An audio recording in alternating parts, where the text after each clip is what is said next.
Bismillahirrahmanirrahim. Alhamdulillahirabbil alamin. Wassalatu wassalamu ala asyrafil anbiya'i wal mursalin wa ala alihi wa sahbihi ajma'in. Asyhadu an la ilaha illallah wahdahu la syarika lah wa asyhadu anna Muhammadan abduhu wa rasuluhu. Allahumma salli wa sallim ala nabiyyina Muhammad wa ala alihi wa sahbihi wa man tabi'ahum bi ihsanin ila yaumiddin, amma ba'd. Assalamualaikum warahmatullahi wabarakatuh. Muslimin dan muslimat rahimani wa rahimakumullah. Alhamdulillah, segala puji bagi Allah Subhanahu wa taala di atas rahmat dari Allah, izin dari Allah Subhanahu wa taala. Pada pagi ini kita dapat menyambung pembelajaran kita dalam siri-siri tadabbur suratul Al-Kahfi, yang mana pada pagi ini merupakan siri yang ke-20.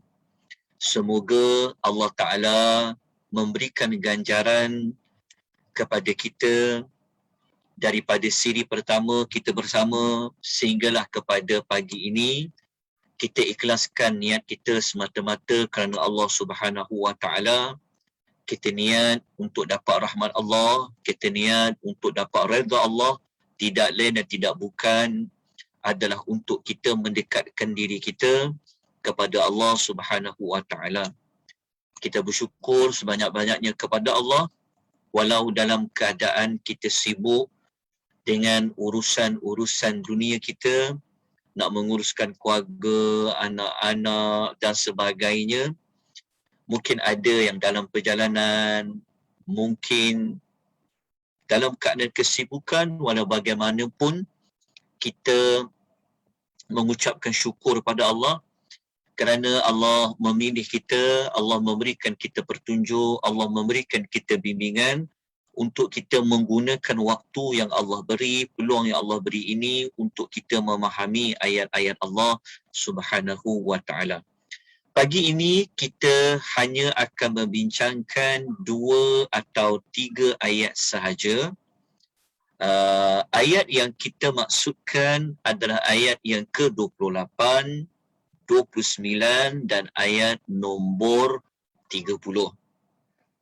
Ayat 28 sebenarnya kita telah pun membincangkan pada minggu yang lalu, namun tidaklah dibincangkan secara terperinci kerana kita belum lagi menyebutkan tentang apakah tindakan yang perlu kita ambil setelah kita memahami keterangan dan tafsiran ayat nombor 28.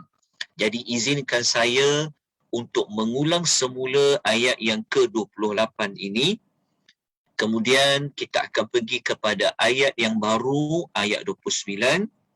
Kemudian kita akan terus kepada ayat yang ke-30. Ayat 28 ini merupakan ayat yang sangat penting dari sudut kita menghadapi zaman yang penuh dengan fitnah ini. Akhir zaman ini mempunyai, kita akan menempuh dengan pelbagai perkara yang mencabar, cabaran pada agama kita, pada pemikiran kita dan sebagainya. Maka ayat yang ke-28 ini memberikan kita solusi, memberikan kita panduan macam mana kita nak jaga iman kita, kita nak jaga agama kita walaupun kita hadapi zaman yang moden, zaman IT, macam-macam berlaku. Ayat 28 ini memberikan kita solusinya. Tetapi bukan ayat 28 saja. kita telah baca pada minggu lepas pada ayat nombor 27. Bagaimana kita boleh nyatakan ayat 27 dan 28 ini solusi kepada zaman fitnah? Kerana ayat 27 dan 28 ini ia berada disebutkan oleh Allah selepas kisah penghuni gua. Kalau kisah penghuni gua bermula ayat 9 sampai ayat nombor 26. Allah mulakan dalam suratul Kahfi itu kisah tentang pemuda-pemuda yang mempertahankan iman mereka, agama mereka. Lepas tutup habis cerita penghuni gua, Allah Ta'ala datangkan ayat 27 dan ayat nombor 28 ini. Maknanya ia ada perkaitan dengan cerita penghuni gua. Sebab itu para ulama setelah mereka membincangkan kandungan suratul Kahfi ini, banyak cerita tentang ujian kan, cabaran fitnah. Yang fitnah yang paling utama, yang paling menakutkan adalah fitnah pada iman dan akidah kita. Tambah-tambah pula kelebihan suratul Kahfi ini boleh melindungi kita daripada Dajjal. Dan kita telah belajar dulu, Dajjal merupakan fitnah yang sangat besar yang pernah Allah datangkan dalam hidup manusia. Walaupun kita tak jumpa kisah Dajjal dalam suratul Kahfi, tetapi watak ciri-ciri Dajjal ia ada pada kisah penghuni gua. Kerana Dajjal tujuan utamanya adalah nak menyesatkan orang-orang yang beriman. Jadi diletakkan kisah penghuni gua ini menjadi panduan kepada kita semua. Kita kena contoh penghuni gua tersebut. Kan? Tetapi apakah panduan lain? Maka ayat 27 memberikan jawapan. Ayat 27 kita bincang pada minggu lepas. Ayat 27 solusinya adalah dengan apa? Ada pada Al-Quran. Bukan sekadar baca, tetapi memahami dan mengikuti isi kandungan Quran. Quran sahajalah. Bukanlah Quran sahaja tanpa tolak hadis tu. Maknanya Quranlah merupakan penyelamat kita apabila kita berhadapan dengan dunia yang akhir zaman ini.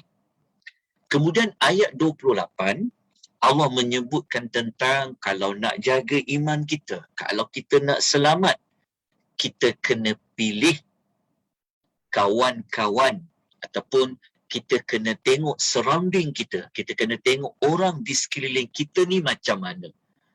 Kan? Manusia ni pelbagai watak. Manusia ni ada macam-macam karakter. Ada manusia yang bawa kita dekat dengan Allah. Ada manusia yang ingatkan kita tentang Allah. Ada manusia yang kadang-kadang kita tak sedar melalaikan kita daripada ingat Allah. Ada manusia yang kadang-kadang kita berhabis masa panjang tak buat apa-apa pun. Semata-mata kita macam-macam. Jadi ayat 28 adalah solusi yang kedua. Iaitu sebab kita hidup tak boleh hidup seorang diri. Kita hidup perlu melibatkan diri dengan orang di sekeliling. Jadi ayat 28 ini Allah Ta'ala tujukan khusus ketika ayat ini turun, pesanan Allah kepada Nabi Muhammad sallallahu alaihi wasallam. Kalau Allah pesan kepada Nabi Muhammad, ia juga akan tertuju menuju kepada umatnya. Kadang-kadang ada ayat Quran Allah Ta'ala tujukan kepada Nabi SAW.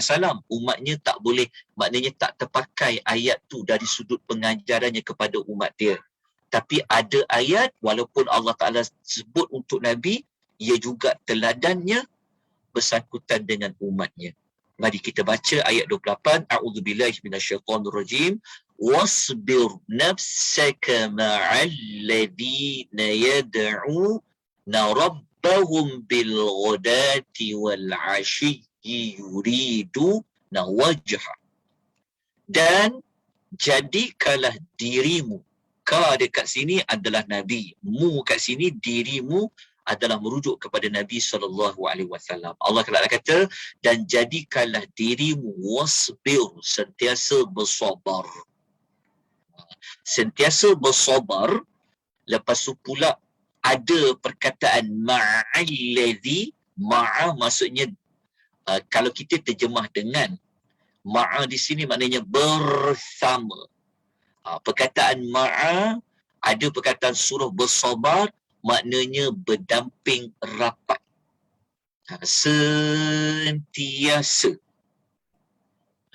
Bersabarlah dirimu. Maksudnya berdamping rapatlah kamu dengan ma'a, bersama. Bersama siapa? Orang yang beribadat kepada Rabb mereka. Perkataan Rabb, kita tahu kan, Rabb merujuk kepada Allah yang mengatur, yang menjaga, yang menguruskan mereka. Kenapa Allah sebut Rabb mereka?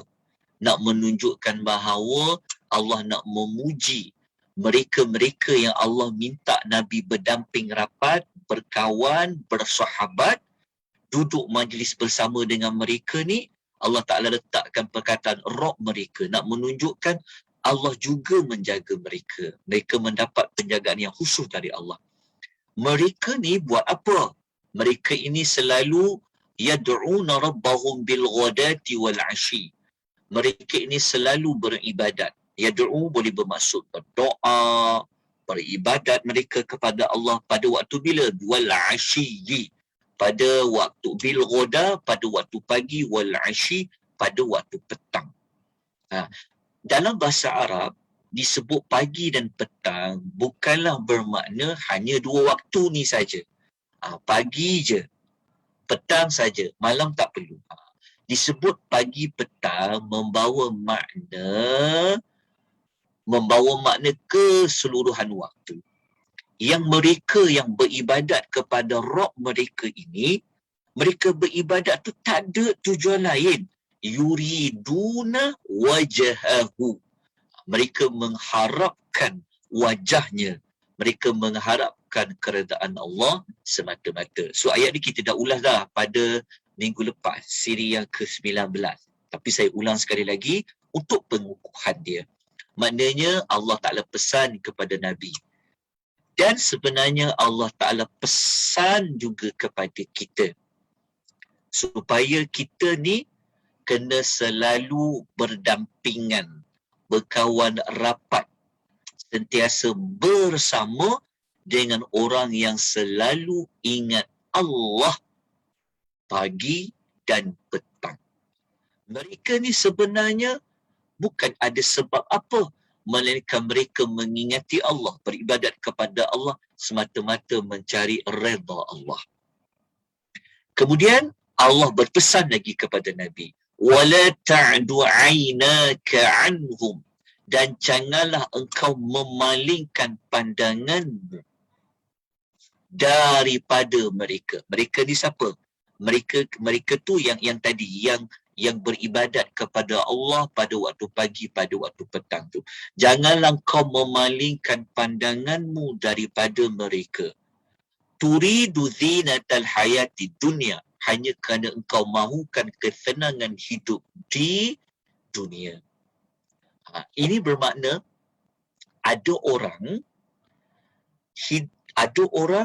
dia memang pergi kepada tujuan dia adalah untuk duniawi dia saja. Ada orang, mereka ini apa dia buat kerana Allah semata-mata. So ada dua kumpulan. Jadi Allah pesan kepada Nabi, engkau, kata-kata Allah kepada Nabi Muhammad, selalulah bersama dengan orang yang selalu ingat Allah. Mereka cari redha Allah, mereka cari rahmat Allah. Jangan kau sanggup tinggalkan diorang, kau berpisah dengan diorang semata-mata kau nak dapat kesenangan dunia. Okey, kesenangan dunia. Okey, kemudian kita baca lagi. Orang yang nak kesenangan dunia tadi tu, Allah berpesan juga kepada Nabi, wala tuti' man aghfalna qalbahu an dhikrina, dan janganlah engkau mematuhi, mentaati orang yang kami ketahui hatinya lalai daripada mengingati pengajaran kami. Zikrina, pengajaran kami, peringatan kami. Dalam banyak-banyak sumber peringatan dari Allah adalah Al-Quran. Sebab Al-Quran adalah Az-Zikru. Disebutkan juga dengan nama Az-Zikru, iaitu peringatan.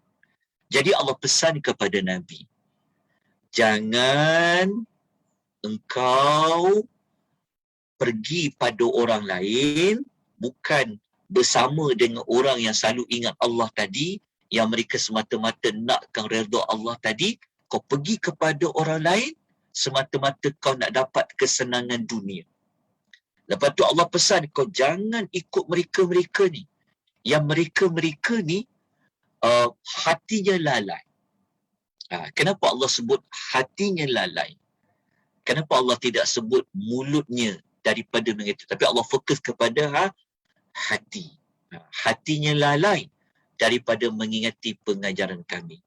Disebabkan mereka ni lalai lah daripada daripada mengingati pengajaran kami, kata Allah, mereka ni juga, kata Allah, wattaba'a hawahu wa kana amruhu furuta.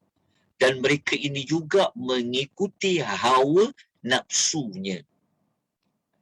Kenapa dia ikut hawa nafsu? Sebab dia tinggalkan Al-Quran. Kalau dia tinggalkan Al-Quran, dia tidak ingat pada Allah, maka dia nak ikut siapa? Sepatutnya dia ikutlah Allah. Kan? Ingatlah pada Allah. Tapi kalau dia tak ingat pada Allah, maka dia akan ingat pada siapa? Dia akan ikut siapa?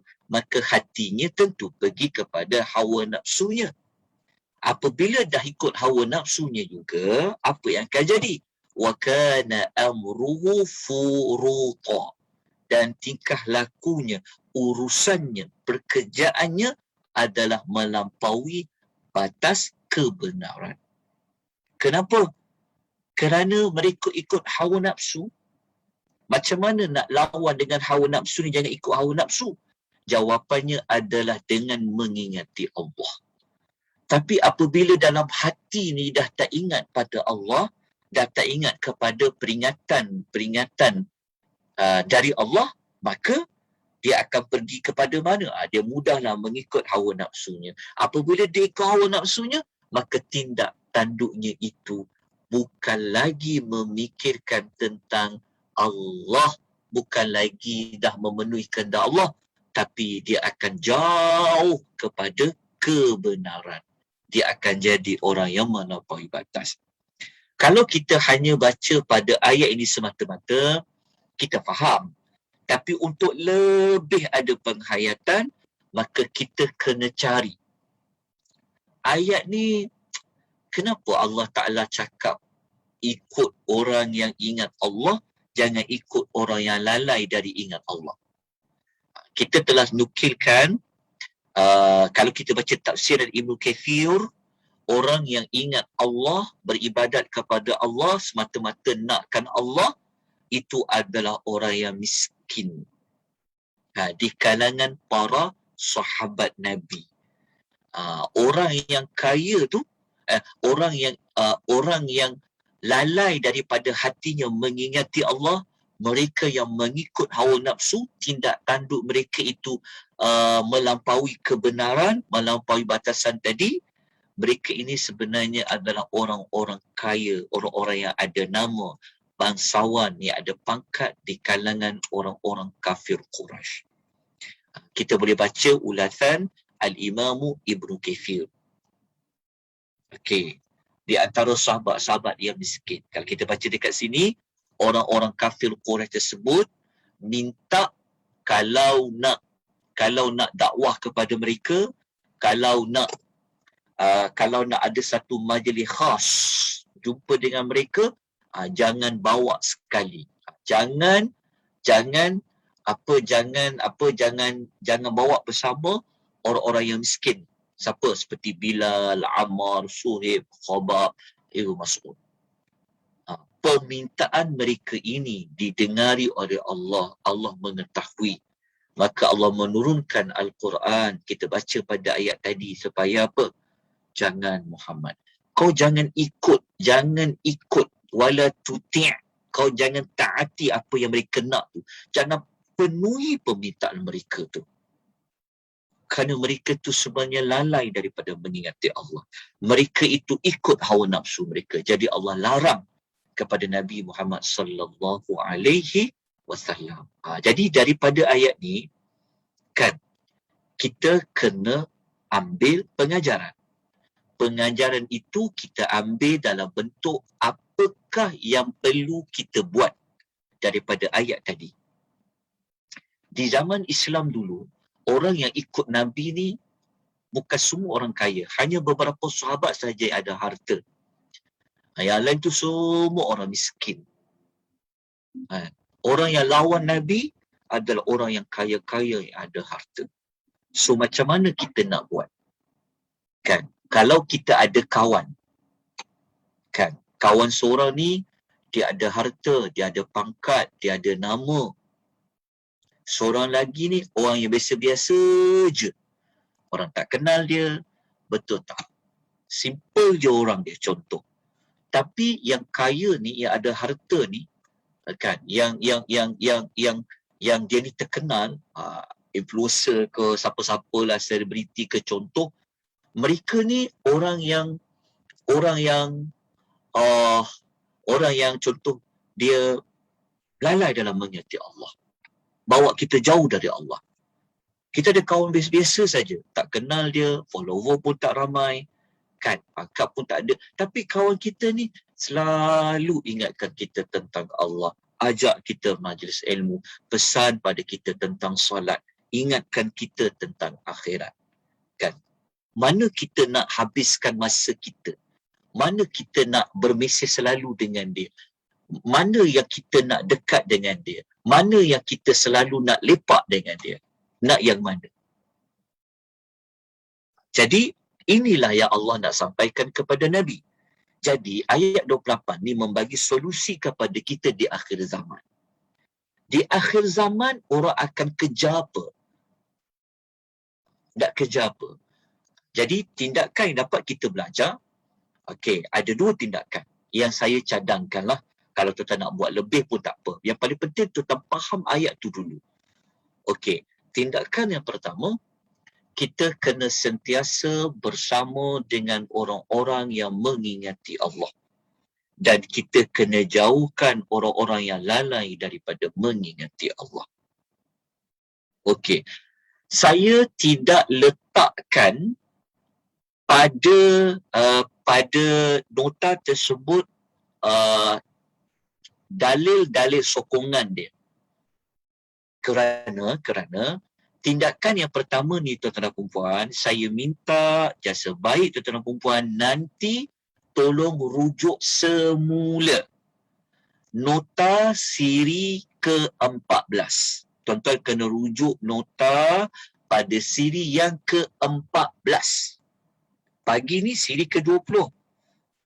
Jadi kalau tuan-tuan kembali mengingati, merujuk kembali siri ke-14, tuan-tuan ada jumpa dekat siri 14 tu, kita ada nyatakan dua tindakan. Tindakan tersebut adalah berkawan dengan orang yang soleh. Yang kedua, jadilah wali Allah. Dekat tindakan tersebut, tuan-tuan boleh jumpa dalil-dalil dalam ayat Quran, tuan-tuan boleh jumpa hadis-hadis Nabi yang mengukuhkan, yang menyokong kepada tindakan pertama ni. Jadi saya takkan ulang balik kerana tuan-tuan kita dah belajar dah. Kenapa kita kena kawan dengan orang yang soleh? Kenapa kita kena kawan dengan orang yang banyak ingat Allah? Kan? Tuan-tuan kawan dengan kawan-kawan, berjalan, pergi mana-mana. Waktu semayang pun dia tak ambil peduli. Betul tak? Aurat pun dia tak kisah sangat. Hilang aib dia. Kalau kawan-kawan yang macam ni, kita belajar ni, kalau nak hadapi zaman-zaman akhir zaman fitnah ni, maka kita kena hati-hati. Sepatutnya, dengan siapa yang patut kita berkawan? Bukanlah bermakna kita tinggalkan kawan-kawan kita yang lalai ni, tak. Bukan bermakna kita berpisah langsung. Maksud dia, biar kita dakwah mereka, jangan sampai kita terdakwah. Faham tak maksudnya? Kita kalau boleh kita dapat kawan-kawan jadi kita bimbing dia. Kita bagi nasihat kepada dia. Biar mereka ikut kita. Bukan kita yang ikut mereka. Tetapi kita bimbang. Kita terpaksa ikut mereka. Sebab apa? Sebab mereka ada wang.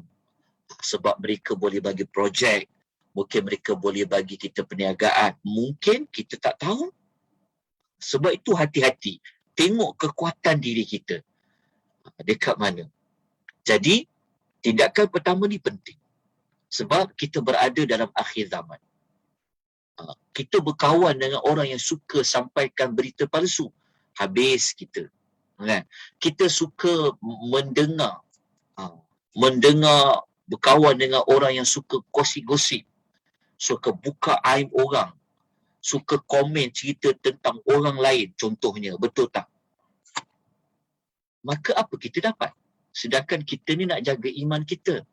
Kita duduk di akhir zaman. Jadi Al-Quran yang kita baca setiap minggu, Suratul Kahfi memberikan kita jawapan. Pandai-pandailah kita. Itu tindakan kita. Tetapi kita janganlah sisihkan. Janganlah kita biarkan kawan-kawan kita yang jauh dari Allah, kita bimbing mereka. Okey, kita ajak mereka kepada Allah. Tapi ini juga peringatan kepada kita. Sebab itu, kalau kita baca dalam ulasan Ibnu Kathir, dalam ulasan Syekh As-Sa'di dalam tafsir Al-Karim, ketika beliau ulas ayat 28 tadi, dia kata apa? Dalam ayat ini terdapat perintah supaya bersahabat dengan orang yang baik dan berusaha sedaya upaya untuk bersama dengan mereka. Sebab perkataan wasbir tau, bersabar ni, lepas tu ada perkataan tadi kan, macam kita baca ayat tadi tu. Kalau kita amati ayat ni, dia kena kawan tu bukan kawan sekejap tau, kena selalu. Sebab dia ada perkataan ni, wasbir, sabarlah. Lepas tu perkataan bersama. Ikutlah mereka. Kalau kita tengok dekat sini, Syekh Sa'di kata apa? Syekh Sa'di kata, berusahalah sedaya upaya untuk bersama dengan mereka sekalipun mereka itu orang yang fakir. Kerana berhubungan dengan mereka memberikan manfaat yang banyak. Biarlah kita lepak dengan kawan-kawan kita, kita pula terpaksa belanja dia makan. Contoh. Kan? Mana kita beruntung? Kita kawan dengan orang yang belanja kita makan ke kita berkawan dengan orang yang kita pula kena keluar duit? Kan? Sekali-sekala tak apa, kadang PKP, tapi kalau selalu, tapi kita tak apa. Bagi kita, jadi iman aku terselamat. Aku jumpa dia ni, selalu aku ingat Allah. Aku tahu diri aku ni dekat mana. Dia selalu bagi nasihat aku pasal apa? Pasal agama ke. Kawan-kawan, tak mestinya dia mesti ustaz dan mesti ustazah. Kita faham tak? Ada kawan-kawan yang biasa, tapi mereka ni kawan yang baik. Ingatkan kita kelas, ingatkan kita sekian-sekian. Biarlah walaupun kita terpaksa keluar duit kan nak belanja mereka makan kan.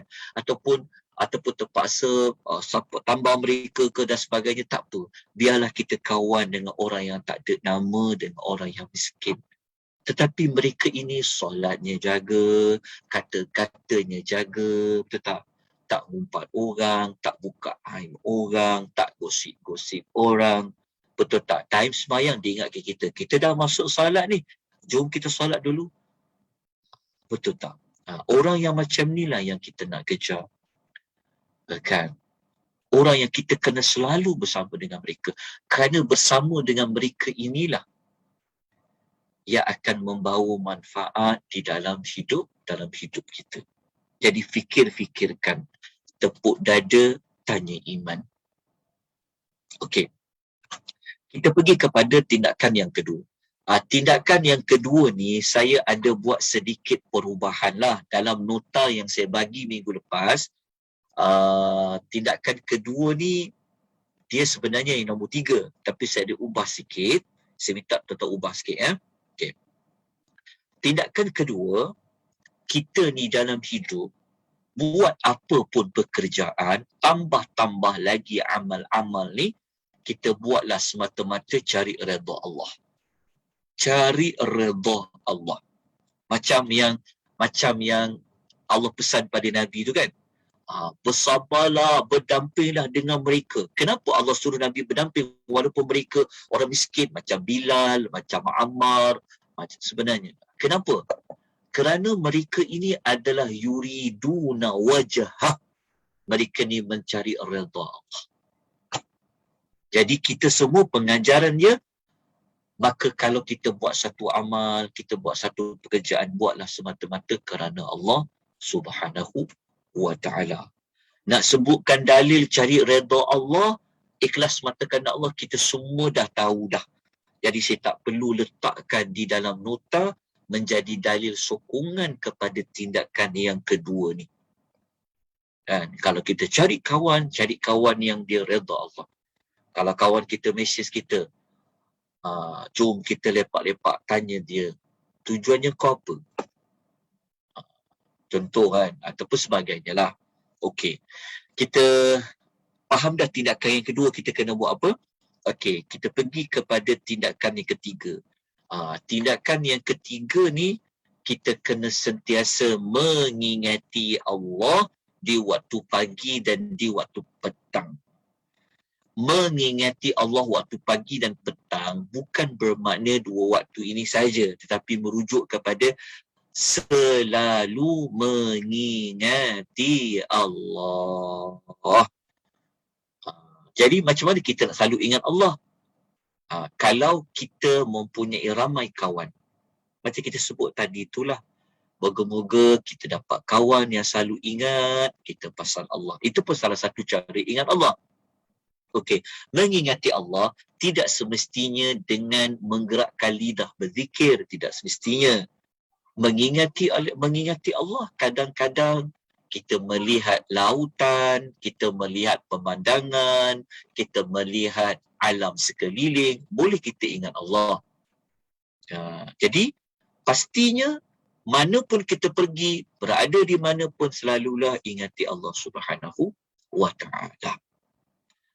Mengingati Allah Subhanahu wa ta'ala, kita semua sedia maklum. Allah Ta'ala memang perintah kita supaya selalu ingat Allah ni banyak-banyak. Kalau tuan-tuan nak tulis dalil dia, tuan-tuan nak tulis ayat Quran yang menyokong, yang menguatkan tindakan tiga ni, tuan-tuan boleh tulis Suratul Al-Ahzab, surah nombor 33 ayat 41. Ya Allah kata apa? Ya ayyuhalladzina amanu zkurullaha dzikran katsira. Wahai orang-orang yang beriman, ingatlah Allah dengan zikir yang sebanyak-banyaknya. Okey. Kalau kita nak ambil dalil lain dalam surah lain, kita boleh tulis surah Al-A'raf ayat 205. Suratul Al-A'raf ayat 205 yang Allah menyebutkan ingat pada Allah ini bil ghudwi wal asal wala takum minal ghafilin. Boleh ambil ayat tu. Maknanya bukanlah sekadar ayat 28, tapi ada ayat lain di dalam Quran yang Allah suruh kita apa? Kita mengingati Allah Ta'ala ini selalu. Jangan jadi orang yang lalai. Sangat beruntung kita, tuan-tuan dan puan-puan, kalau kita dikelilingi dengan manusia-manusia yang bawa kita ingat Allah. Seronok kan? Walaupun kita sembang-sembang kat kedai kopi je, tapi kawan kita tu selalu ingat kita. Kita duduk dengan dia, kawan dengan dia, kita akan jadi orang yang ingat Allah. Sangat beruntung kita kalau kita dikelilingi dengan manusia yang mengingati Allah. Dan kita tu sendiri kena selalulah mengingati Allah Subhanahu wa ta'ala. Ingat Allah ni maksudnya ingat tentang nikmatnya, ingat tentang azabnya, ingat tentang tujuan hidupnya, ingat tentang dosa, ingat tentang perintah Allah dan sebagainya. Jadi secara tak langsung, Kalau kita ingat Allah, kita dapat lawan hawa nafsu kita. Sebab tadi kita belajar dalam ayat tadi kan, Nabi kata, Allah kata jangan kau mengikuti orang yang hatinya lalai dalam mengingati Allah, dan jangan kau mengikuti orang mengikut hawa nafsu. Jadi hawa nafsu ini kita boleh lawan dia dengan kita mengingati Allah. Sebab kalau kita hawa nafsu kita ni nak buat benda yang senang je, benda yang seronok je kan. Nak sembahyang hawa nafsu kata malaslah, penatlah. Tapi kalau kita ingat Allah, maka kita boleh lawan hawa nafsu tu. Kan? Jadi kalaulah kita berlaku di akhir zaman kan, kita tak tahu berita benar ke berita tak benar ni. Kesusah kan. Orang ni amanah ke orang ni khianat. Tapi apabila kita mengingati Allah, kan, kita akan jadi manusia yang kita nak cakap, kita fikir halal haram, fikir dosa, fikir pahala. Dapat satu maklumat, dia akan saring dan sebagainya. Okey. Tindakan yang keempat. Ini ada penambahan juga tindakan. Tindakan yang keempat, kita kalau nak berzikir, zikirlah juga dengan hati dan lidah. Kenapa kita dapat, bagaimana kita boleh dapat tindakan keempat ni? Kalau kita baca ayat tadi, Allah Ta'ala kata apa? Allah kata, janganlah engkau ikut orang yang kami ketahui hatinya lalai dari mengingati Allah. Kita belajar kan, kalau kita nak zikir, ingat Allah. Kan? Dengan lidah kan? Tetapi buah dia sebenarnya, yang utamanya adalah pada hati. Sebab tu zikir yang hebat, kan? Dia perlu juga masuk ke dalam hati itu. Dia kena bersama dengan hatinya. Kadang-kadang walaupun mulut kita gerak menyebut Allah, tetapi kalau hati kita lari, kesan mulut tu dia tidak seperti besarnya kesan pada hati. Sebab tu Al-Imam An-Nawawi dalam kitab Al-Adhkar, beliau mengatakan zikir ni, saya tak pasti Nawawi ke siapa, tapi zikir ni paling utama lidah kita menggerakkan bersama dengan hati kita. Dia lebih mantap. Ada orang berzikir mulut saja. Mulut subhanallah, subhanallah, tapi hatinya pergi ke mana? Dia tu berbeza. Jadi zikir yang terbaik adalah zikir dengan lidahnya menggerak-gerakkan sebutan tu, kan? Hatinya pun ikut sekali, faham. Tu lebih kuat. Nombor 2, lidah dia tak gerak apa-apa, tapi hati. Kan ada orang diam je kita tengok. Duduk dalam train, nak pergi mana? Contoh naik ATS contoh. Kan, diam je dia. Tapi hati dia ni, ingat Allah. Betul tak? Besar tau hati ni. Lepas tu, paling low class sekali, paling last sekali, mulut saja. Subhanallah, subhanallah, subhanallah, subhanallah. Tapi hati ni, dia tak pergi kepada apa dia sebut. Jadi, tapi tetap juga zikir pada Allah tadi. Tapi lebih baik, hatinya itu bersama dengan lidahnya. Okey, itu tindakan yang keempat. Pentingnya hati itu daripada sentiasa ingat Allah. Pergilah mana-mana. Tuan-tuan musafirlah berjuta batu jauhnya. Kemana pun kita berada. Tapi kalau hati kita ingat Allah ni, Masya Allah. Kan? Kita boleh lawan hawa nafsu kita. So, tindakan kita, apa kita nak buat itu, dia tidak jatuh kepada furuta, melampaui kepada kebenaran. Itulah yang Allah Ta'ala nak sampaikan kepada Nabi, dan itulah yang kita kena ambil panduan dalam menghadapi zaman yang akhir ini. Okey, selesai ayat 27-28. Kita terus pergi kepada ayat 29. Okey, ayat 29 ni adalah ayat yang Allah Subhanahu wa Ta'ala memberikan panduan tentang hidayah. Okay, kita baca ayatnya. A'udzubillahi minasyaitonir rajim. Wa qulil haqqu mir rabbikum.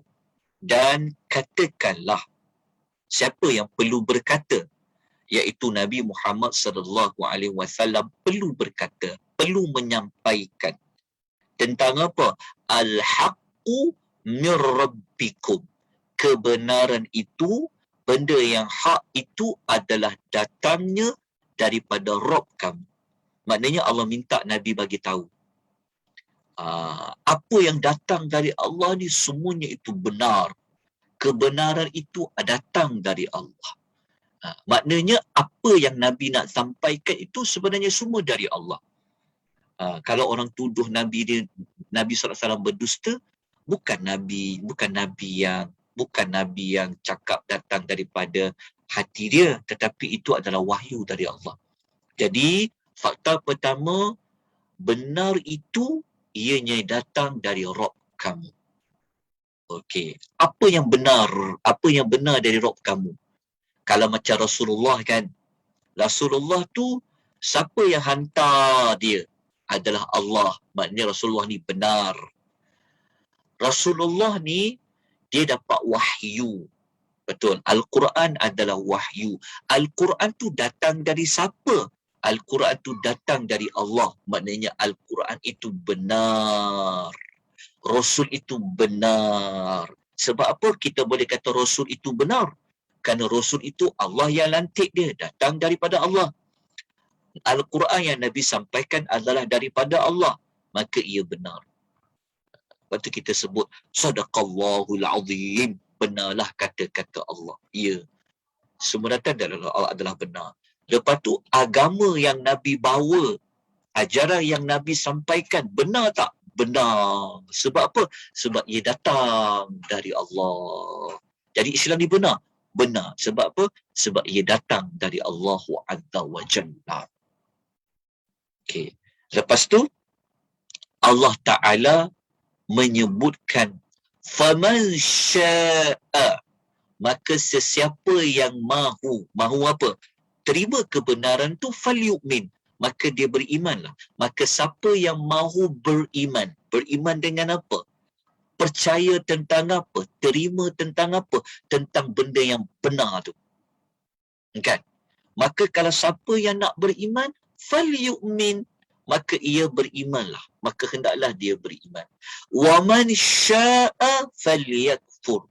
Dan siapa yang kufur, ingkar, dia boleh pilih jalan untuk mengingkari. Okey. Faham tak ayat ni? Ayat ni kalau kita baca secara terjemahan, mungkin bawa kita kepada salah faham. Boleh bawa salah faham tak? Salah faham dari sudut, mungkin orang akan kata, tengok tu, Islam bagi pilihan tu. Kita boleh pilih. Nak beriman ke? Ataupun kita nak kufur. Kalau kita faham macam tu, sebenarnya ia tidak benar. Bukan ayat ni dia merujuk kepada membuat pilihan yang pilihan itu dua-dua betul. Bukan. Tetapi ayat ni, kita tengok dulu dalam bahagian tafsiran dia. Okey, dalam tafsir Ibnu Katsir kata, ayat yang berbunyi faman syaa'a falyu'min wa man syaa'a falyakfur membawa makna apa? Hadza min babit tahdidi wal wa'id syadidi. Dia kata ayat ni adalah daripada bahagian yang menyebut tentang tahdid, ancaman, wal wa'id, dan amaran yang keras. Bukan ayat tadi dia membawa makna ikut suka hati korang lah, korang nak ikut apa. Bukan. Ayat tu sebenarnya adalah ayat yang sebenarnya nak memberi amaran dan ancaman yang keras dari Allah. Amaran dan ancaman terhadap siapa? Terhadap siapa yang kufur. Kalau siapa yang dia mengkehendaki untuk menolak kebenaran tu, dia jadi kufur, bukanlah bermakna Allah suka. Tak. Allah Ta'ala mengatakan, sebenarnya daripada mesej tu, maksud mesejnya apa? Dia mengandungi mesej ancaman dan amaran bagi siapa-siapa yang kufur ingkar. Lepas tu Allah menyebut, siapa yang memilih untuk menolak kebenaran tu dengan menjadi orang yang kufur, maka Allah buat apa kepada mereka? Apa yang Allah sediakan kepada mereka? Inna a'tadna lidh-dhalimina nara. Okey, Allah kata sesungguhnya kami, kerana ni kalau boleh boleh gunalah, tapi dekat sini ada penegasan inna, sesungguhnya kami a'tadna telah menyediakan lidh-dhalimina bagi orang yang buat zalim itu nara, api neraka. Okey.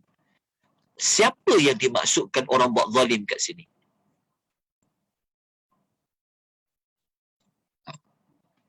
Siapa dia orang yang Allah kata, siapa-siapa yang buat zalim, dia jadi orang zalim, kami telah sediakan mereka ni api neraka. Okey.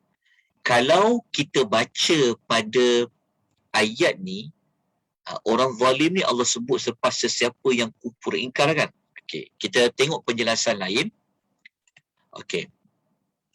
Orang yang zalim dalam ayat tersebut, kalau kita rujuk dalam tafsir, iaitu orang yang kafir kepada Allah, orang yang kafir kepada Rasul, dan orang yang kafir kepada kitab Allah. Kafir kepada Allah, Rasul dan kitab ni ada banyak cara lah. Mereka tak percaya, mereka berpaling, mereka mempermain-mainkan, mereka mengejek-ngejek. Itu termasuk. Rupa-rupanya lidh-dhalimin ni, zalim ni sebenarnya adalah istilah lain bagi perkataan orang kafir. Sebab tu Ibnu Katsir kata lidh-dhalimin ni sebenarnya adalah apa? Orang yang kafir. Okey, nak lebih jelas lagi, kita tengok dalam surah ini. Kalau kita tengok dalam suratul Baqarah ayat 254, muka surat 42 ayat ini, Allah mengatakan wal kafirun humudz zalimun. Kita jumpa perkataan kafirun, kita jumpa perkataan zalimun kan? Allah kata apa? Wal kafiruna humudz zalimun. Dan orang yang kafir itu ialah orang yang zalim. Maknanya Allah bagi tahu pada kita, rupa-rupanya orang kafir itu mereka juga ada gelaran lain. Apa dia? Mereka juga orang yang zalim. Allah kata, dan orang yang kafir itu ialah orang yang zalim. Maknanya apa? Maknanya adalah semua orang kafir ia adalah orang yang zalim. Jelas semua orang kafir dia adalah orang yang zalim. Tetapi tidak semua orang zalim dia adalah kafir. Kena beza tu. Nah, beza dia macam ni. Semua orang kafir, setiap orang kafir dia adalah orang zalim. Tetapi tidak semua orang zalim dia adalah kafir. Sebab zalim ni dia ada peringkat-peringkatnya. Zalim yang paling besar sekali adalah orang yang mensyirikkan Allah. Sebab tu kalau kita rujuk dalam surah Luqman kan, ya Allah kata inna syirka la zulmun azim. Sesungguhnya syirik adalah kezaliman yang besar. Maknanya dalam banyak-banyak orang yang zalim, yang sangat ekstrim kezalimannya, yang sangat zalim adalah orang yang menyekutukan Allah dan orang kafir. Jadi setiap orang kafir itu dia adalah orang yang zalim. Jadi berdasarkan suratul Baqarah ayat 254 ni, Dan berdasarkan tafsiran Ibnu Katsir rahimahullah ta'ala alaih, maknanya ayat yang Tuhan kata, inna a'tadna lidh-dhalimina nara, sesungguhnya kami telah menjadikan bagi orang yang zalim itu api neraka. Zalim ni siapa? Sebenarnya adalah orang yang kafir. Allah sediakan kepada mereka api neraka. Okey, api neraka tu pula ciri-cirinya macam mana? Ahata bihim suradiquha. Api neraka itu yang meliputi mereka. Mereka ni siapa? Orang yang kafir itu, orang yang zalim itu laksana khemah. Khemah ni suradiquha ni umpama pagar-pagar lah. Kan kalau kita buat kemah kan, orang duduk dalam kemah kan, dia duduk keliling itu kemah. Maknanya api neraka yang Allah sediakan untuk orang zalim ni, dia akan mengelilingi, meliputi orang kafir tu. Maksudnya orang kafir tu ke mana pun dia bergerak, ke kanan ke kiri ke depan ke belakang ke, dia dikelilingi oleh api neraka. So pagar dia berada dalam apa? Dia berada dalam, dipagari oleh api neraka. Dia nak ke kanan, api. Dia nak ke kiri, api. Ke depan, api. Ke belakang, dia adalah api. Itu adalah ciri azab neraka yang pertama yang Allah beri kepada orang kafir. Yang kedua apa? Wa iyastaghithu, jika mereka minta pertolongan kerana apa? Yughathu, yastaghithu yughathu, kalau mereka minta tolong kerana sangat dahaga, mereka Allah bagi tolong. Allah tolong mereka ni. Tolong dengan apa? Bima'in kalmuhli. Mereka akan diberi pertolongan dengan air muhli. Apa tu air muhl? Dia panggil air muhli. Ini dia memang satu istilah khas bagi salah satu jenis air yang ada dalam neraka. Dia panggil istilah ni. Nanti saya akan sebutkan lagi istilah lain. Ni, dia panggil al-muhl. Al-muhl. Jika mereka dahaga, nak minta tolong kerana dahaga, mereka ada minuman? Tak ada. Tapi mereka diberi minuman al-muhl. Al-muhli ni kalau dia nak minum, apa jadi? Yashwil wujuh, yang akan membakar mukanya. Tapi dalam terjemahan dia tak tulis al-muhl, tapi dia telah terangkan al-muhl tu seperti apa? Seperti tembaga cair yang membakar muka. Okey, Allah Ta'ala kata air macam ni bi'sasyarabu, amat buruklah air itu. Lepas tu neraka ni pula ada apa? Jadi apa? Wasa'at murtafaqa, dan amat buruklah. Wasa'at lawan kepada hasunat. Wasa'at maknanya dan seburuk-buruklah. Murtafaqa, tempat mereka nak bersenang lena, tempat mereka nak berehat di dalam neraka tu jadi tempat yang sangat buruk. Okey, ringkasan dia macam ni. Tengok dekat ringkasan yang ada tu. Okey, mudah saja faham. Okey, balasan kepada orang yang zalim. Orang yang zalim tadi merujuk kepada siapa? Merujuk kepada orang yang kafir. Kenapa mereka boleh kafir? Kerana mereka menolak kebenaran yang datang daripada Rabb mereka. Kan? Al-haqqu min rabbikum. Mereka menolak yang benar tu dengan cara mengufurinya. Okey, maka apa yang Allah sediakan kepada mereka?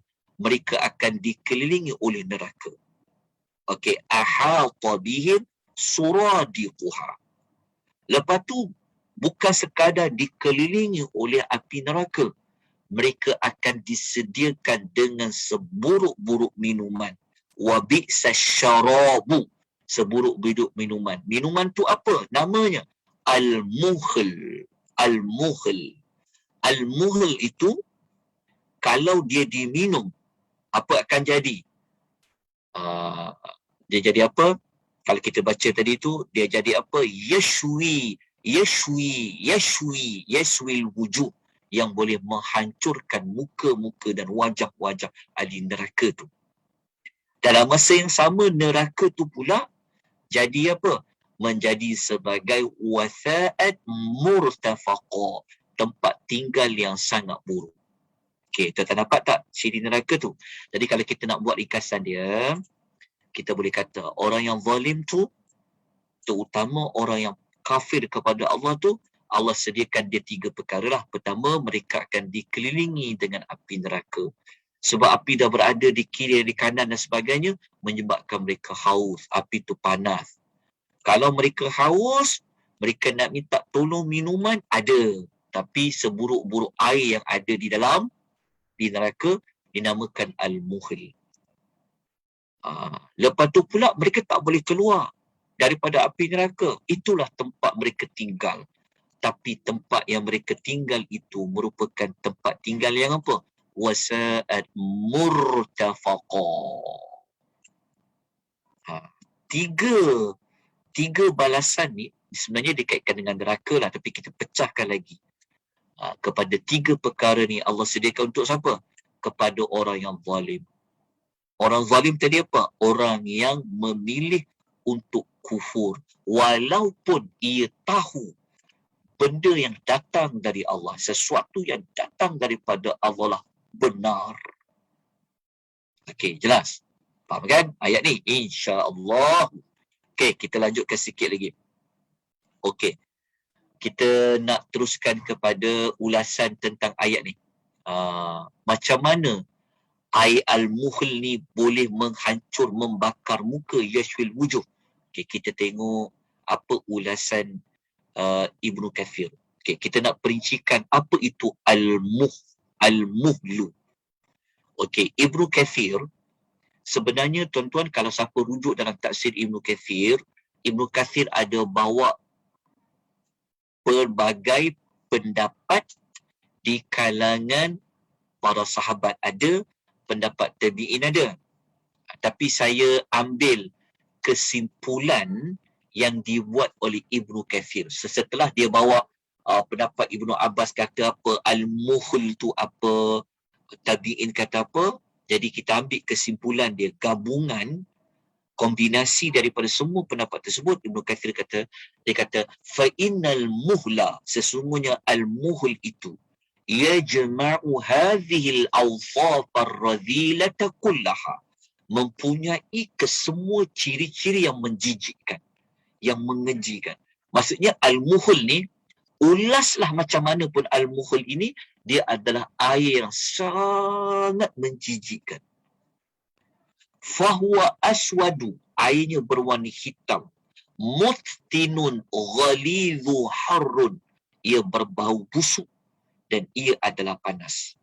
Panas tu kita memang tahu fakta dalam ayat tadi dah sebut dia panas. Sebab apa? Yashwil wujuh, kan? Yashwil wujuh, boleh membakar muka. Kan? Tapi air dia mesti tak sedap punya. Mesti air tu bau dia pun sudah menjijikkan. Itulah ciri-ciri air yang ada dalam neraka. Okey, kita baca ulasan yang berikutnya Ibnu Kathir. Ibnu Kathir kata, "Idza arada al-kafiru ay yashrabahu wa qarrabahu min wajhihi." Jika orang kafir itu ingin meminum airnya, lepas tu dia dekatkan, nak minum air kan dia dekatkan dengan muka, sebab muka kan ada mulut, dekat mulut muka kita kan ada mulutnya. So apabila dia nak masukkan air itu ke mulutnya, kan, maka dekatlah air itu ke dekat mukanya. Maka apa jadi dekat mukanya? Syawahu hatta yasquta jildu wajhihi fihi, sehingga wajahnya menjadi hangus, hingga menyebabkan kulit-kulit wajahnya mengelupas, gugur, jatuh kulit-kulitnya. Terbayangkan, kita kalau air panas, kan, kita mungkin tak sanggup nak minum lah, tapi panas tu tak sampailah. Paling kurang pun muka kita rasa haba, kan. Alamak, rasa haba, rasa macam panas. Kan. Tak impact apa kat kulit tu. Tapi al-muhl ni, kalau nak minum, dekatkan dengan wajah ni, muka-muka ni akan menjadi hancur ni. Dia akan gugur. Kerana air itu. Macam mana air itu kalau ditelan dalam anggota tubuh dia. Kita jelas tak? Faham kan? Okey. Sekarang, sebelum saya lanjutkan, saya ada masa lagi tak? Jadi kita mula 10.30 kan? Kita dah 11.30 ni. Kita dah 1 jam. Okey. Ada masa lagi tak? Mungkin kalau nak detailkan, mungkin saya tak sempat ayat 29 ni.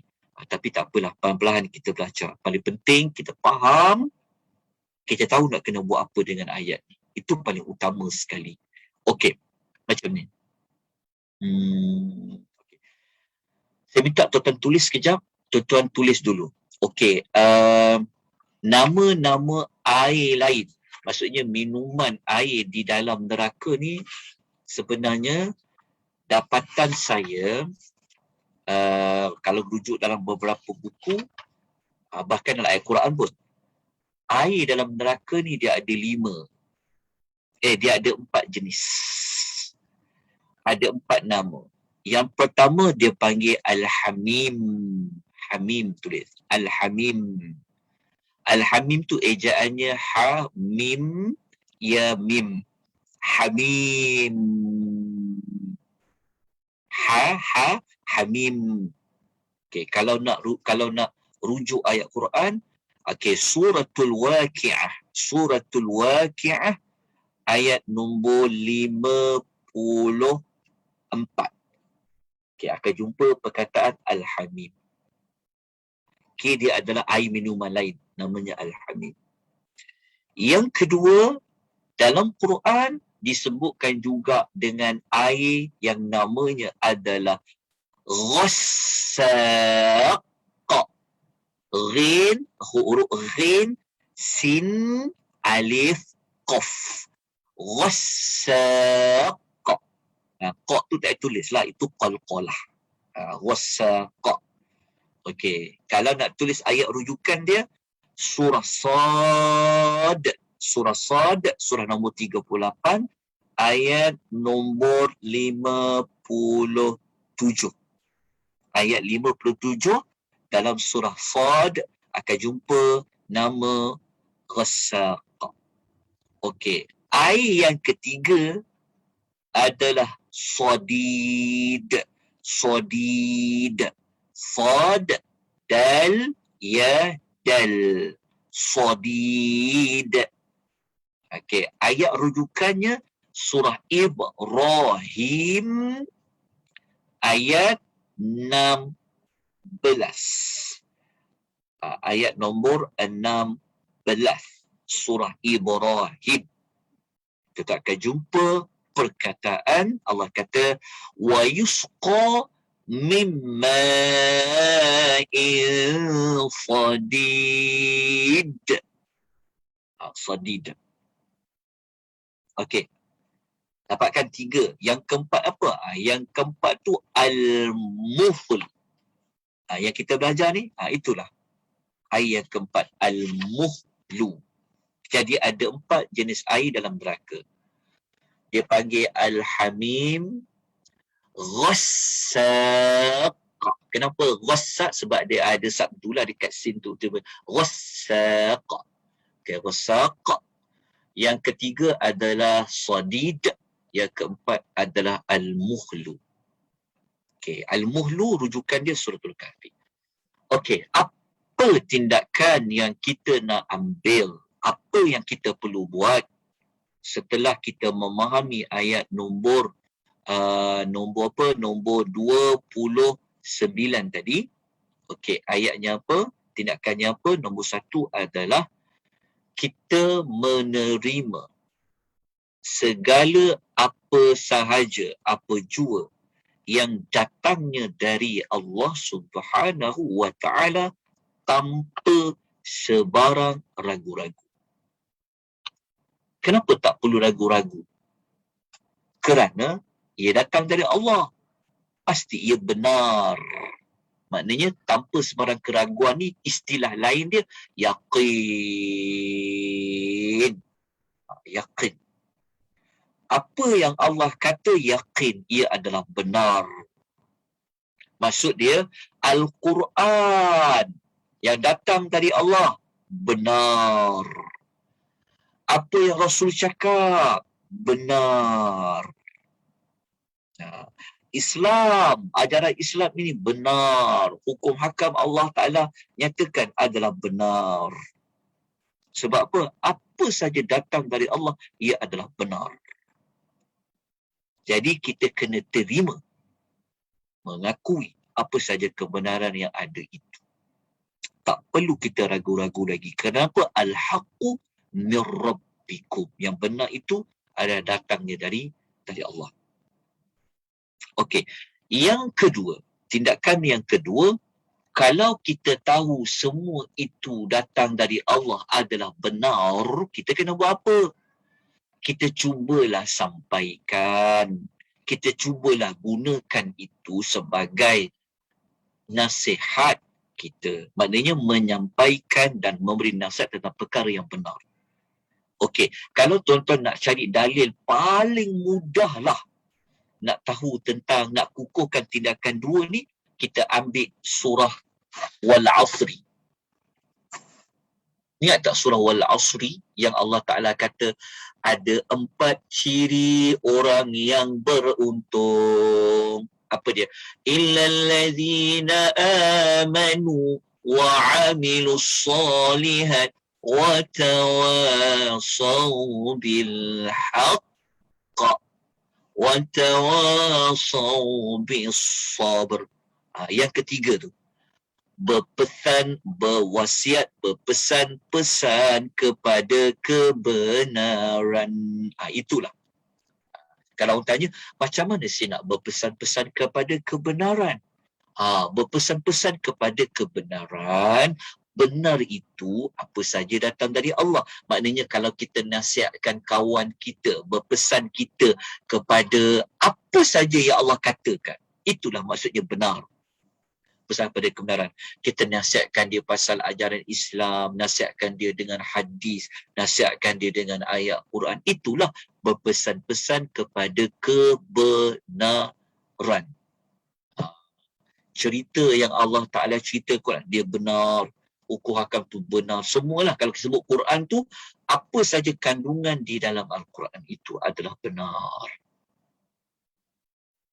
Jadi dah tahu dia benar, takkan kita nak simpan je. Ya, betul tak? Bukan sekadar kita mengakui, kerana ciri orang berjaya ni, dia akan menyampaikan juga kepada orang di sekeliling dia. Kan? Tadi kita dah kata kan, kita tahu ada kawan-kawan kita lupa pada Allah, kita sampaikan dia benda yang benar. Kerana salah satu ciri orang yang berjaya di hari akhirat adalah orang yang watawasaw bil haqq. Dia sentiasa berpesan-pesan kepada kebenaran.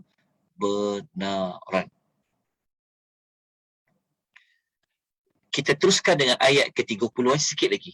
Dah mudah dah, pendek dah. Ayat 30 ni senang nak faham.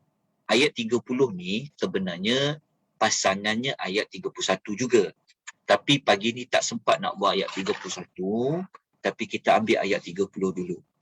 Okey, ayat 30 ni dia adalah lawan kepada ayat 29. Lawan dari sudut apa? Kalau ayat nombor 29 cerita tentang orang yang zalim yang dapat balasan neraka. Orang yang zalim, orang yang kufur. Betul. Maka lawan kepada orang zalim, ayat 30. Jadi orang yang tak sama macam orang yang zalim, dia dapat balasan apa? Ayat 31 nanti ada cerita. Jadi kita nak tengok dulu watak manusia yang dia tidak zalim. Allah kata, innal ladzina amanu wa 'amilus salihat. Sesungguhnya orang yang beriman. Orang yang beriman kepada apa? Kepada yang itulah, kepada yang benar tadi itulah. Ayat 29 ada orang yang memilih untuk dia kufur. Tapi ayat 30 ni Allah bawa lawan dia. Orang yang beriman. Tapi tak cukup dia beriman je. Dia kena buat apa? Wa'amilus salihat. Dia juga melakukan amal-amal salih. Mereka ini apa balasannya? Allah kata, inna la nudi'u ajra man ahsana amala. Sudah pasti sesungguhnya sesungguhnya ataupun sudah pasti kami tidak akan mensia-siakan pahala ganjaran bagi orang yang berbuat sebaik-baik amalan. Orang yang berbuat sebaik-baik amalan. Okey. Ayat 30 ni mudah je faham kan? Maksudnya Allah Ta'ala nak bagi tahu, kalau kita kaitkan ayat 30 dengan ayat 29 tadi, kalau ayat nombor 29 kita tahu kan ada dua kumpulan kan. Allah beri kata, siapa yang mengkehendaki falyu'min, dia berimanlah. Tapi ayat 29 Allah Ta'ala tidak cerita tentang apa balasan kalau orang memilih untuk falyu'min, dia beriman. Ayat 30-31 ceritakan. Tapi ayat 29 Allah mendahulukan menyebut tentang orang yang memilih untuk berlaku kufur. Mereka adalah orang yang zalim. Okey, inilah cara Al-Quran, pendekatan Al-Quran. Al-Quran kalau dia buat satu watak yang baik, dia akan bawa datang watak yang lawan. Macam tu juga kalau Allah bawa ada watak yang jahat, mesti ada Allah bawa watak yang baik. Cuma disusun, kadang-kadang berubah pada penyusunan sahaja. Kadang-kadang sebut yang baik dulu, baru sebut watak yang buruk. Kadang-kadang sebut watak yang buruk dulu, baru sebut watak yang baik. Jadi Allah bagi tahu dekat sini, orang yang memilih jalan untuk menerima kebenaran kan, dia panggil orang yang beriman lah. Kalau tadi kita kata orang yang kafir kepada apa? Kafir kepada Allah, kafir kepada Rasul, kafir kepada kitab-kitabnya, maka lawan kepada kafir itu dia beriman. Dia beriman siapa? Kepada Allah, beriman kepada Rasulnya, beriman kepada kitabnya. Sebab apa? Sebab Allah tu benar, Rasul tu benar, kitabnya benar. Kan? Dia terima. Walaupun dia tak selari dengan hawa nafsu mereka. Betul tak? Walaupun dia melawan arus kehidupan mereka, tapi ia benar mereka terima. Maka Allah kata mereka ni tak akan rugi. Allah Ta'ala akan bagi ganjaran pahala kepada mereka. Yang mereka ini melakukan sebaik-baik amalan. Okey, tapi ayat 30 Allah tak sebut lagi terperinci tentang secara spesifik mereka Allah sediakan apa. Itu nanti kita akan baca pada minggu depan. Siri yang ke-21. Okey, tapi ayat 30 ni Allah bagi berita gembira yang awal. Allah kata mereka ni takkan sia-sia. Kami akan pasti bagi mereka ganjaran. Kita nak tahu bentuk ajra, apakah ajra yang Allah nak bagi nanti pada orang yang memilih jalan beriman, memilih jalan buat amal soleh. Minggu depan kita akan ulas, insya-Allah. Tapi sebelum tu, kita tutup ayat 30 ni dengan apa tindakan yang kita kena buat. Okey, tindakan pertama adalah kita kena beriman, meyakini dan mempercayai dengan sepenuh keyakinan terhadap semua rukun iman lah. Semua rukun iman. Semua orang fahaman rukun iman tu yang 6. Tapi percaya, lepas tu kita beriman dengan sebenar-benarnya. Beriman dengan sebenar-benar. Tu maksud dia, macam mana dikatakan beriman kepada Allah. Ada pecahannya lagi. Beriman dengan kewujudan Allah, beriman dengan rububiyah Allah, beriman dengan uluhiyah Allah, beriman dengan segala nama-nama dan sifat Allah. Itu beriman dengan Allah. Kalau beriman dengan Rasul pula macam mana? Ada ciri-ciri dia. Kalau beriman pula dengan para malaikat macam mana? Ada ciri-ciri dia. Beriman dengan kitab-kitab pula macam mana? Ada ciri-cirinya. Sebab tu perkataan ciri-ciri tu duduk pada perkataan ni. Dengan sebenar-benarnya. Okey, itu tindakan pertama. Tetapi tak cukup tindakan satu. Contohnya kita percaya, ya saya percaya dengan yakin nanti akan adanya hari pembalasan. Allah akan hisap amal kita. Tak cukup dengan tindakan itu saja. Maka tindakan kedua kita perlu buat. Perlu buat macam mana? Kita buatlah amal-amal soleh sebagai membuktikan kepada iman kita. Maksudnya untuk membuktikan tindakan yang pertama, kita kena kerjakan amal-amal soleh. Sama ada yang wajib ke, yang Allah sunatkan ke, kita kena buat. Contohnya sembahyang. Sembahyang membuktikan kita beriman pada akhirat. Sebab tu dia tak cukup dengan iman saja. Tak boleh hanya dengan kata-kata, saya beriman kepada Allah. Tapi apa buktinya? Apa bukti kamu beriman? Bukti kamu beriman perlu ditunjukkan dengan amal salih.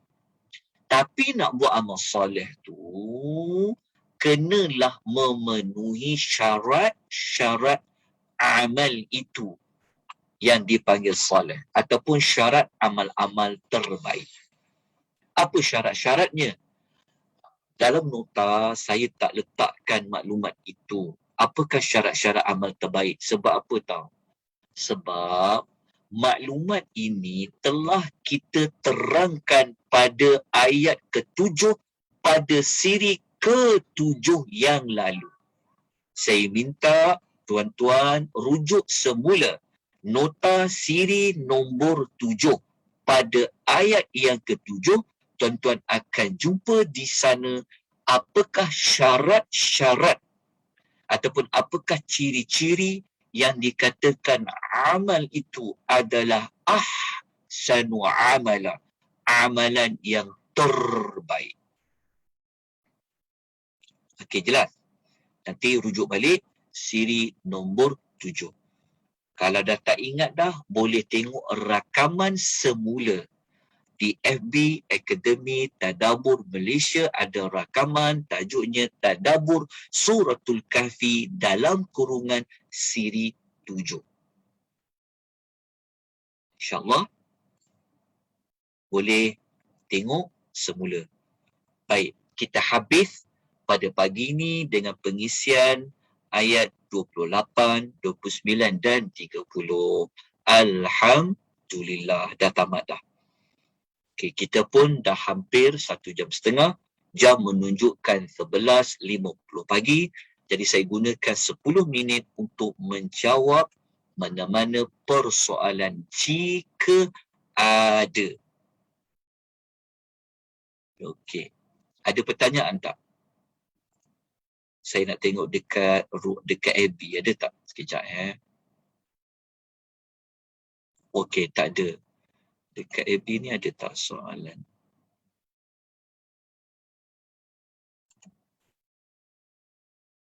Assalamualaikum, Ustaz nak tanya. Ya.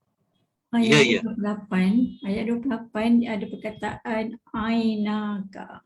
Mata kan? Mata engkau. Adakah dia merujuk kepada mata kita kena berpaling secara fizikal ataupun mata Nabi ataupun kiasan kepada perhatian ataupun apa yang Ya.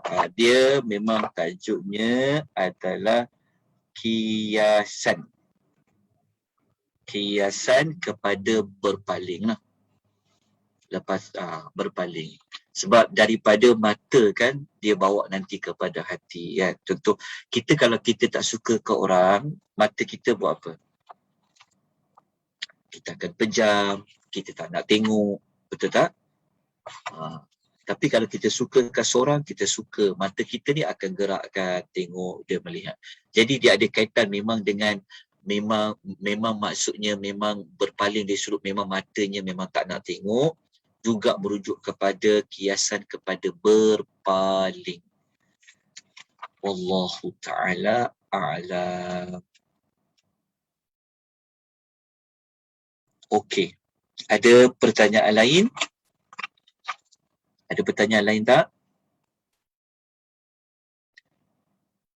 Ada lain? Okey. Salam Ustaz. Waalaikumsalam warahmatullahi wabarakatuh. Ya Puan. Yang dimaksudkan dengan air nanah tu air jenis apa? Oh, kalau air nanah, dekat mana air nanah tu? kadang saya baca tafsiran tu dia kata dia beri nama air nanah. Okey, air nanah tu, kalau yang saya sebutkan yang 4 jenis tadi kan? Sekejap ya. Betul. Sekejap. Yang 4 jenis air neraka tadi, air nanah itu, kalau kita rujuk dalam hadis riwayat Muslim, ia merujuk kepada sodid. Air sodid yang dalam surah Ibrahim ayat nombor 16 yang saya sebutkan tadi tu, kalau kita rujuk dalam hadis Nabi riwayat Muslim, Nabi SAW mengatakan bahawa air, sekejap ya, dia macam ni, kejap.